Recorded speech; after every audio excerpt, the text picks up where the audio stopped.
যদি ঘরে বসে এরকম আমের মুরব্বা আচার বানানো যায় তাহলে কেমন হয়। তো আজকের ভিডিওতে দেখাবো কিভাবে আমের মুরব্বা আচার বানাতে। তো দেরি না করে শুরু করা যাক। সর্বপ্রথম আমরা হলাম যে পানি আছে, পানি থেকে আমটা চুষে নিচ্ছি, কারণ পানি যা আছে ওখান থেকে আমের টকগুলো টেনে নেয়। আর হ্যাঁ, আপনারা আপনাদের সাইজ শেপ মতো আমগুলো মাঝখান থেকে কেটে সেঁচে নেবেন। আর সেঁচে নেওয়ার পর 2 ঘন্টা আপনার লবণ পানি দিয়ে ভিজিয়ে রাখবেন, যাতে এই টকটা চলে যায়। আর হ্যাঁ, মুরব্বা জাতীয় মিষ্টি জাতীয় আচার, তাই অবশ্যই টকটা সেঁচে নেওয়ার চেষ্টা করুন। এখন হলো আমরা চিনি দেব, আর আপনারা যে পরিমাণ চিনি দেবেন তার অর্ধেক পরিমাণ পানি দেবেন। এখানে আমাদের আমের পরিমাণ যত বেশি, এই জন্য চিনিটা একটু বেশি নিচ্ছে। তো এখন পানি দেওয়ার পালা।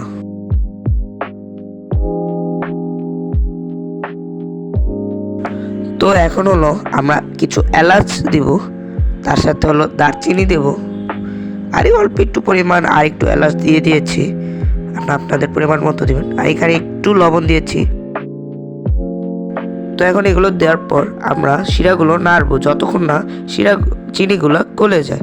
আর গলে যাওয়ার পরে আমরা হলাম আমগুলো ঢেলে দেব, কারণ যেহেতু মুরব্বার মেন জিনিসই হচ্ছে শিরা। তো আপনারা এখন আমরা কিছুক্ষণ শিরাটা নাড়বো। তো এখন দেখা যাক। এখন দেখতে পারতেছেন আমরা আম অ্যাড করে দিচ্ছি, দেখতেই পারতেছেন আপনারা।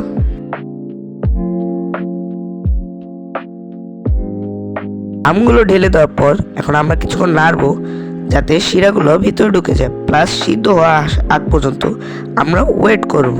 দেখতেই পারতেছেন আমরা কিভাবে এটা নাড়ছি, আপনারাও সেম পদ্ধতি ইউজ করবেন। তো এখন আমাদের আমের মুরব্বা আচারটা হয়ে গিয়েছে।